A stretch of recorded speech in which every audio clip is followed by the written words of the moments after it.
Hello friends, welcome to my YouTube channel. Guys 8 बज चुका है। जो भी बच्चे ऑनलाइन आ गए तो प्लीज़ मैसेज कर दीजिए, जिससे कि हम लोग अपना ऑनलाइन टेस्ट स्टार्ट कर सकें। तो आज के इस ऑनलाइन टेस्ट में हम लोग ICAR टेक्नीशियन 2022 की परीक्षा के लिए social science, general science, current affair से क्वेश्चन इस वीडियो में डिस्कस करेंगे। हर एक क्वेश्चन से रिलेटेड मैं आप लोगों को एक्स्ट्रा फैक्ट भी बताऊंगा, तो इस वीडियो को पूरा जरूर देखिए। वीडियो अच्छा लगे वीडियो को लाइक और शेयर जरूर करें। चैनल पर पहले विजिट कर रहे हैं तो चैनल को सब्सक्राइब कर लें, पास ही में आपके बेल आइकन होगा उसको भी दबा लें। इससे आने सारी नई वीडियो की नोटिफिकेशन आप सभी लोगों तक आसानी से पहुंच जाएगी। देखिए गाइस, ICAR टेक्नीशियन 2022 की परीक्षा के लिए मैं आप लोगों को पर डे एक वीडियो प्रोवाइड कराता हूं, और इस वीडियो में काफी इंपॉर्टेंट क्वेश्चन को भी कवर करा रहा हूं धीरे धीरे, चाहे सोशल साइंस के क्वेश्चन हो, चाहे जनरल साइंस के क्वेश्चन हो, या फिर करंट अफेयर्स के क्वेश्चन हो। बट आपको वीडियो को पूरा वॉच करना है, तभी आप लोगों के हर एक क्वेश्चन अच्छे से समझ में आएगा। तो एक क्वेश्चन के लिए आपको 2 से 3 सेकंड का समय दिया जाएगा। 2 से 3 सेकंड के बाद मैं आंसर क्लियर कर दूंगा। आज का टारगेट रहेगा इस वीडियो पर 100 लाइक का। आज के इस वीडियो की PDF फाइल आप हमारे टेलीग्राम ग्रुप से प्राप्त कर सकते हैं। टेलीग्राम ग्रुप का लिंक जो है वीडियो के डिस्क्रिप्शन में दिया गया है। तो आज का पहला क्वेश्चन रहेगा, ITBP के महानिर्देशक का नाम बताइए जिन्हें हाल ही में अन्य सीमा सुरक्षा बल सशस्त्र सीमा बल का अतिरिक्त प्रभार सौंपा गया है। आंसर हो जाएगा ऑप्शन बी, संजय अरोड़ा। तो संजय अरोड़ा के बारे में जान लीजिए आप लोग। बिहार कैडर के 1985 बैच के IPS अधिकारी चंद्र ने जनवरी 2019 में सशस्त्र सीमा बल SSB के महानिर्देशक नई दिल्ली। 29 दिसंबर भारत तिब्बत सीमा पुलिस बल ITBP के महानिर्देशक सशस्त्र सीमा बल SSB का अतिरिक्त प्रभार भी संभालेंगे। SSB के प्रमुख कुमार राजेश चंद 31 दिसंबर को सेवानिवृत्ति हो रहे हैं। तो इस क्वेश्चन से आप लोगों को इतनी जानकारी प्राप्त हो जाती है। चलिए बढ़ते हैं अगले क्वेश्चन की ओर। अगला क्वेश्चन है गाइस, मोहम्मद शमी हाल ही में सिर्फ 55 टेस्ट मैचों में टेस्ट क्रिकेट में कितने विकेट लेने वाले 11वें भारतीय गेंदबाज बन गए हैं। ये क्वेश्चन में पूछा जा रहा है। ऑप्शन बी जो है आपका बिल्कुल करेक्ट हो जाएगा, 200 विकेट। टेस्ट क्रिकेट में उनके नाम अब 200 विकेट हो गए हैं, और वह ऐसा करने वाले ओवरऑल 11वें जबकि 5वें भारतीय गेंदबाज हैं। मैच से पहले उनके नाम 54 मैचों में 195 विकेट थे। अगला क्वेश्चन, तीसरा क्वेश्चन है गाइस, वर्ष 2021 में विश्व में सबसे अधिक डाउनलोड किया जाने वाला ऐप कौन सा है। सी वाला जो ऑप्शन है आपका बिल्कुल करेक्ट हो जाएगा, टिकटॉक। दुनिया भर में सोशल मीडिया का क्रेज काफी लोगों को है, क्योंकि आज के समय में बिजनेस, पर्सनल और तमाम चीजों के लिए इस्तेमाल किया जाता है। हाल ही में सेंसर टावर ने दुनिया भर में सबसे ज्यादा इस्तेमाल किए जाने वाले ऐप की एक लिस्ट जारी की है। कंपनी ने एप्पल ऐप स्टोर के अलग और गूगल प्ले स्टोर के अलग आंकड़े जारी किए हैं। कंपनी ने कहा है कि एप्पल के ऐप स्टोर में 2021 के पहले 6 महीने में साल दर साल गिरावट देखी गई। वहीं गूगल प्ले स्टोर ने साल दर साल 6% की वृद्धि की है। लेकिन आज हम आपको जो लिस्ट दिखाने जा रहे हैं वो इन दोनों ऐप स्टोर पर सबसे ज्यादा डाउनलोड होने वाले ऐप हैं, जिसमें आपका आ जाता है टिकटॉक। सभी का सबसे पसंदीदा ऐप है, लेकिन इसे भारत ने बैन कर दिया। साल 2021 के पहले 6 महीनों में इसे सबसे ज्यादा डाउनलोड किया गया। एप्पल और Google play store app store पर यह सबसे ज्यादा डाउनलोड होने वाला दूसरा ऐप है। दोनों प्लेटफॉर्म पर दुनिया भर में इस ऐप को 384.6 मिलियन बार डाउनलोड किया गया। टिकटॉक लोगों के लिए एक एंटरटेनमेंट का माध्यम है, जिसमें लोग शॉर्ट वीडियो बनाकर शेयर करते हैं। तो इस क्वेश्चन से आप लोगों को टिकटॉक के बारे में इतनी जानकारी प्राप्त हो जाती है। अगला क्वेश्चन देखिएगा, ओडिशा के भुवनेश्वर में आयोजित 4वीं पैरा बैडमिंटन राष्ट्रीय चैंपियनशिप में नीतीश कुमार ने कौन सा पदक जीता है। सी वाला जो ऑप्शन है आपका बिल्कुल करेक्ट हो जाएगा, स्वर्ण पदक जीता है। 5 दिसंबर 2021 में भुवनेश्वर ओडिशा में आयोजित 4वीं पैरा बैडमिंटन राष्ट्रीय चैंपियनशिप में 2 स्वर्ण पदक जीते हैं हरियाणा के नीतीश कुमार ने। 27 दिसंबर 2021 को भुवनेश्वर ओडिशा में आयोजित 4वीं पैरा बैडमिंटन राष्ट्रीय चैंपियनशिप में अपने स्वर्ण पदक को दुगना किया। ये आपको ध्यान में रखना है। तो नीतीश कुमार के बारे में आप लोगों को इतनी जानकारी प्राप्त हो जाती है। जो नीतीश कुमार हैं, इन्होंने स्वर्ण पदक जीता है 2 बार, देख सकते हैं 2 स्वर्ण पदक अपने नाम इन्होंने किए हैं।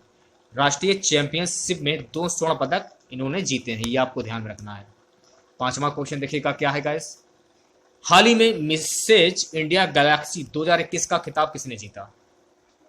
हाल ही में मिसेस इंडिया गैलेक्सी 2021 का खिताब किसने जीता है? ये जीता है निकिता सोकल। तो बी वाला जो ऑप्शन है आपका बिल्कुल करेक्ट हो जाएगा। सो गाइस अगला क्वेश्चन है, हाल ही में किस राज्य सरकार ने वृद्धावस्था पेंशन को 1200 से बढ़ाकर 1400 रुपए कर दिया है? उत्तराखंड सरकार ने वृद्धावस्था पेंशन को 1200 से बढ़ाकर 1400 रुपए कर दिया। तो ए वाला जो ऑप्शन है आपका बिल्कुल करेक्ट हो जाएगा। नेक्स्ट क्वेश्चन देखिएगा, ओलंप दे गूज कौन थी? तो ओलंप दे गूज ये एक क्रांतिकारी महिला थी। तो ऑप्शन ए जो है आपका बिल्कुल करेक्ट हो जाएगा। तो ओलंप दे गूज के बारे में जान लीजिए आप लोग। तो इनका जन्म हुआ था 7 मई 1748 और 3 नवंबर 1793 की इनकी मृत्यु हुई थी। एक फ्रांसीसी लेखिका और कार्यकर्ता जो महिलाओं के अधिकारों और गुलामी के उन्मूलन को बढ़ावा दिया था। उनका सबसे प्रसिद्ध काम था महिला के अधिकारों और महिला नागरिक की घोषणा प्रकाशन में, जिनमें से हुई की पेशकश की और राजद्रोह का दोषी भी पाया जा रहा है। 12वां क्वेश्चन, फ्रांसीसी कॉलोनियों में दास्ता कब समाप्त हो गई? फ्रांसीसी कॉलोनियों में दास्ता कब समाप्त हो गई? वर्ष 1848 ईस्वी में। तो बी वाला जो ऑप्शन है आपका बिल्कुल करेक्ट हो जाएगा। गाइस अगला क्वेश्चन है गाइस कि फ्रांस की राजधानी कौन सी है? फ्रांस की राजधानी कौन सी? तो फ्रांस की राजधानी है पेरिस। तो ऑप्शन ए जो है आपका बिल्कुल करेक्ट हो जाएगा। फ्रांस विश्व का एक महत्वपूर्ण देश है। फ्रांस यूरोप महाद्वीप में स्थित है और फ्रांस की राजधानी पेरिस है। तो इस क्वेश्चन से आप लोगों को इतनी जानकारी प्राप्त हो जाती है। अगला क्वेश्चन, 1789 ईस्वी में फ्रांस में क्रांति किसके शासनकाल में हुई थी? बहुत ही इंपॉर्टेंट क्वेश्चन है गाइस। ये हुई थी लुई 16वां के शासनकाल में। तो सी वाला जो ऑप्शन है आपका बिल्कुल करेक्ट हो जाएगा। इसके बारे में जान लीजिए कुछ महत्वपूर्ण तथ्य। फ्रांस की राज्य क्रांति 1789 ईस्वी में लुई 16वां के शासनकाल में हुई थी। फ्रांस का राज्य क्रांति के समय फ्रांस में सामंती व्यवस्था थी। ठीक है, तो इस क्वेश्चन से आप लोगों को इतनी जानकारी प्राप्त हो जाती है। टाउन हॉल के सामने कितने लोग इकट्ठे हुए थे जिन्होंने जल सेना के गठन करने का निर्णय लिया था? तो ये मान के चलिए लगभग 7000 लोग। ऑप्शन सी जो है आपका बिल्कुल करेक्ट हो जाएगा। लगभग 7000 आदमी एवं औरत टाउन हॉल के सामने इकट्ठे हुए थे जिन्होंने जल सेना के गठित करने का निर्णय लिया। बात करेंगे अगले क्वेश्चन की, किस स्थान पर जालियांवाला बाग हत्याकांड हुआ था? तो ये हुआ था अमृतसर में। तो बी वाला जो ऑप्शन है आपका बिल्कुल करेक्ट हो जाएगा। जालियांवाला बाग हत्याकांड भारत के पंजाब प्रांत के अमृतसर में स्वर्ण मंदिर के निकट जालियांवाला बाग 13 अप्रैल 1919 बैसाखी के दिन हुआ था। अगर आईसीआर टेक्नीशियन के पेपर में पूछा जाए कि जालियांवाला बाग जो हत्याकांड हुआ था ये कहां पर हुआ था? अमृतसर में। कब हुआ था? 13 अप्रैल 1999 में। किसके इशारे पर यह हुआ था? जनरल डायर के इशारे पर हुआ था। तो इतने क्वेश्चन आपको इस क्वेश्चन से मिल जाते हैं। 3 क्वेश्चन बन रहे हैं इस क्वेश्चन से, तो इसके बारे में विस्तार पूर्वक जान लीजिए आप लोग। जलियांवाला बाग हत्याकांड भारत के पंजाब प्रांत के अमृतसर में स्वर्ण मंदिर के निकट जलियांवाला बाग में 13 अप्रैल 1919 बैसाखी के दिन हुआ था। रॉलेट एक्ट का विरोध करने के लिए एक सभा हो रही थी जिसमें जनरल डायर नामक एक अंग्रेज ऑफिसर ने अकारण उस सभा में उपस्थित भीड़ पर गोलियां चलवा दी, जिसमें 400 से अधिक व्यक्ति मरे, 2000 से अधिक घायल हुए। अमृतसर के डिप्टी कमिश्नर कार्यालय में 484 शहीदों की सूची है, जबकि जलियांवाला बाग में कुल 388 शहीदों की सूची है। ब्रिटिश राज के अभिलेख इस घटना में 200 लोगों के घायल होने और 389 लोगों के शहीद होने की बात स्वीकार करते हैं, जिनमें से 337 पुरुष, 41 नाबालिग लड़के और एक 6 सप्ताह का बच्चा था। अनाधिकृत आंकड़ों के अनुसार 1000 से अधिक लोग मारे गए थे और 2000 से अधिक लोग घायल हुए थे। हो सकता है कि इससे ज्यादा भी लोग मरे हों इस जलियांवाला बाग हत्याकांड में। अगला क्वेश्चन देखिएगा। क्वेश्चन है, डिस्कवरी ऑफ इंडिया के लेखक कौन है? तो डिस्कवरी ऑफ इंडिया के लेखक कौन है?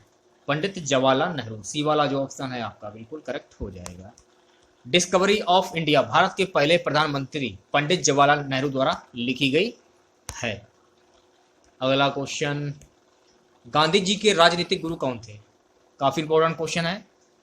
तो गांधी जी के राजनीतिक गुरु थे गोपाल कृष्ण गोखले। ऑप्शन डी जो है आपका बिल्कुल करेक्ट हो जाएगा। गोपाल कृष्ण गोखले के बारे में जान लीजिए आप लोग।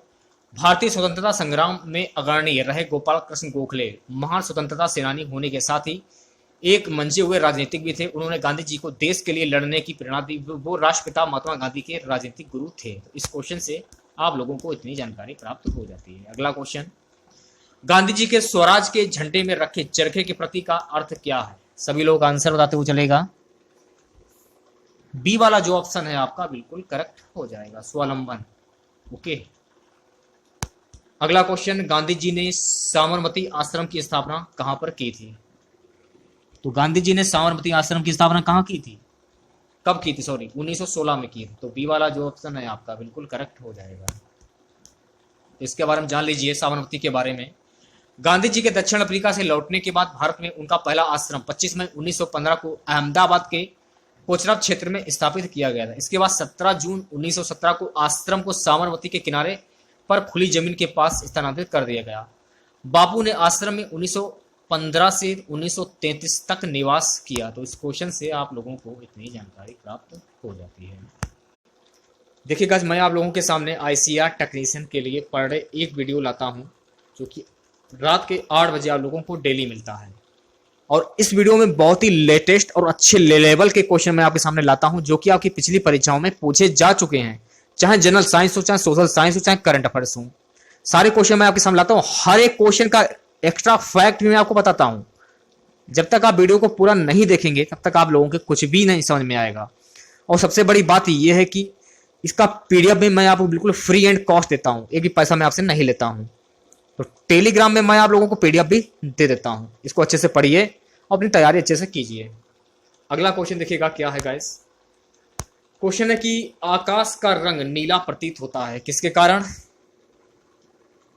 बी वाला जो ऑप्शन है आपका बिल्कुल करेक्ट हो जाएगा, प्रकाश के प्रकीर्णन के कारण। सूर्य का प्रकाश जब वायुमंडल में प्रवेश करता है तो वायुमंडल में उपस्थित धूल कण के कारण इसका अवशोषण होकर यह चारों दिशाओं में बिखर जाता है। यह बिखरा हुआ प्रकाश नीला व बैगनी रंग का होता है एवं नीले रंग का प्रकीर्णन बैगनी रंग के प्रकीर्णन की तुलना में 10 गुना अधिक होता है, इसलिए आकाश का रंग हमें नीला दिखाई देता है। तो इस क्वेश्चन से आप लोगों को इतनी जानकारी प्राप्त हो जाती है। सो गाइस, अगला क्वेश्चन है, जो नेत्र निकट स्थित वस्तु को साफ नहीं दे सकता उस नेत्र में होता है। ऑप्शन है आपके दूर दृष्टि दोष, निकट दृष्टि दोष, जरा दृष्टि दोष, बढ़ंता। सभी लोग आंसर बताते हो चलेगा। ऑप्शन ए जो है आपका बिल्कुल करेक्ट हो जाएगा, दूर दृष्टि दोष। ओके, चंद्रमा पर खड़े अंतरिक्ष यात्री को आकाश प्रतीत होता है नीला, सफेद, लाल, काला। तो डी वाला जो ऑप्शन है आपका बिल्कुल करेक्ट हो जाएगा, काला प्रतीत होता है। अगला क्वेश्चन है गाइस, नेत्र में किसी वस्तु का बना प्रतिबिंब होता है। सभी लोग आंसर बताते हुए चलेगा। नेत्र में किसी वस्तु का बना प्रतिबिंब होता है। सी वाला जो ऑप्शन है आपका बिल्कुल करेक्ट हो जाएगा, वास्तविक, उल्टा तथा छोटा। अब इसके बारे में जान लीजिए आप लोग विस्तार पूर्वक। मानवीय नेत्र की विशेषता है द्विनेत्री दृष्टि।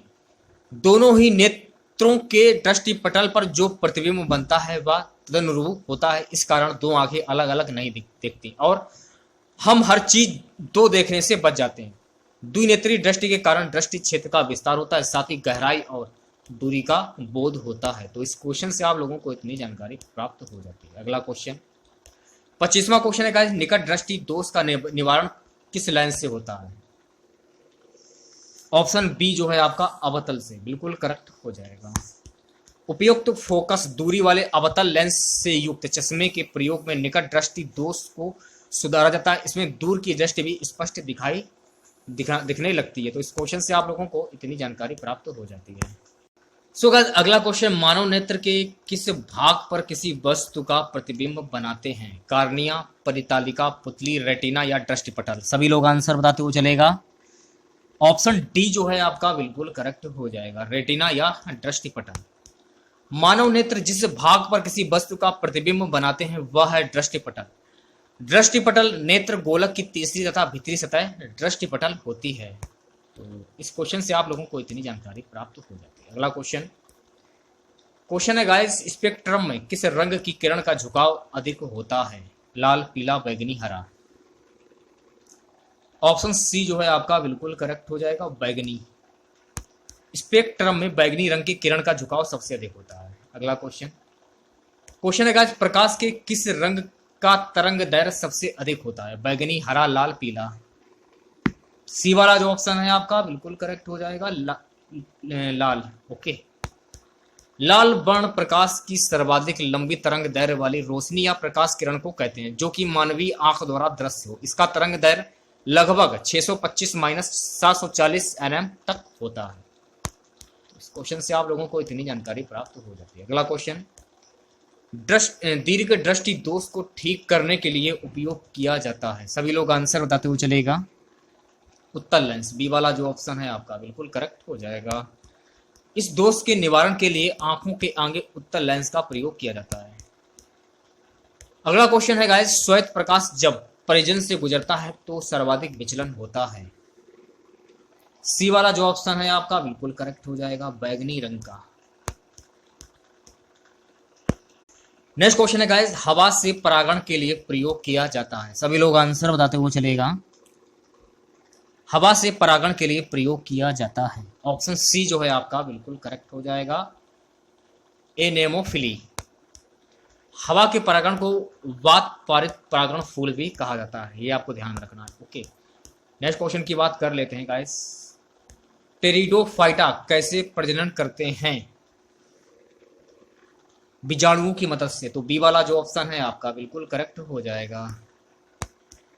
टेरोफाइटा वनस्पतियों द्वारा किए गए पौधों के कई विभागों में से एक विभाग है। यह एक और पुष्प और बीज उत्पादक वाइटोफाइटा से और दूसरी ओर पुष्प और बीज न उत्पन्न करने वाले जल के पौधों मासों से भिन्न होता है। तथापि इन दोनों वर्गों के पौधों के गुणों से कुछ गुणों में समानता रखता है। स्थल पर उत्पन्न होने वाले पौधों को स्पर्माटोफाइटा और केवल जल में उत्पन्न होने वाले पौधों को थैलोफाइटा कहते हैं। तो इस क्वेश्चन से आप लोगों को टेरिडोफाइटा के बारे में इतनी जानकारी प्राप्त हो जाती है। अगला क्वेश्चन देखिएगा गैस, क्वेश्चन है, निम्नलिखित में से कौन एक फूल का नर हिस्सा है? सभी लोग आंसर बताते हुए चलेगा। ऑप्शन बी जो है आपका बिल्कुल करेक्ट हो जाएगा, स्टेमेन। पुष्प केसर का एक फूल का नर प्रजनन अंग है। अंडा, जिसे पुष्प योनि के रूप में भी जाना जाता है, एक फूल का मादा प्रजनन अंग है। तो इस क्वेश्चन से आप लोगों को इतनी जानकारी प्राप्त हो जाती है। अगला क्वेश्चन, हाइड्रा में किस प्रकार का प्रजनन होता है? सभी लोग आंसर बताते हुए चलेगा। तो हाइड्रा में किस प्रकार का प्रजनन होता है? ऑप्शन बी जो है आपका, मुकुलन का, बिल्कुल करेक्ट हो जाएगा। इनमें प्रजनन की क्रिया अलैंगिक जनन से होती है तथा हाइड्रा में शरीर उनके टुकड़ों में विभक्त हो जाता है, तो प्रत्येक भाग बुद्धि करके नए जीव में विकसित हो जाता है। यह भी अलैंगिक जनन की एक विधि है जिसे पुनरुद्ध भवन कहते हैं। इनके शरीर में अलग से मलुत्संग प्रणाली नहीं होता है। अगला क्वेश्चन, निम्न में से कौन पुष्पहीन पौधे होते हैं जो शंकु फल और बीज उत्पन्न करते हैं जिसमें बीज अंडाशय में बंद नहीं होते? सभी लोग आंसर बताते हुए चलेगा। अनावृत बीजी, ऑप्शन ए जो है आपका बिल्कुल करेक्ट हो जाएगा। नेक्स्ट क्वेश्चन, मादा पुष्प के किस भाग में निषेचन होता है? ऑप्शन ए जो है आपका बिल्कुल करेक्ट हो जाएगा, अंडाशय में निषेचन होता है। ओके, अंडक फूल का मादा प्रजनन हिस्सा है। इसे 3 भागों में बांटा गया है, अंडाशय, शैली और वर्तिकाग्र। अंडाशय में बीजाणु होते हैं और शैली पुरुष युग्मकों को ले जाने वाली पराग नालियों के लिए एक मार्ग के रूप में कार्य करती है। तो इस क्वेश्चन से आप लोगों को इतनी जानकारी प्राप्त हो जाती है। अगला क्वेश्चन, निम्न में से कौन सी गैस रक्त की ऑक्सीजन ले जाने की क्षमता को कम कर देती है? सभी लोग आंसर बताते हुए चलेगा। ऑप्शन सी जो है आपका बिल्कुल करेक्ट हो जाएगा, कार्बन मोनोऑक्साइड।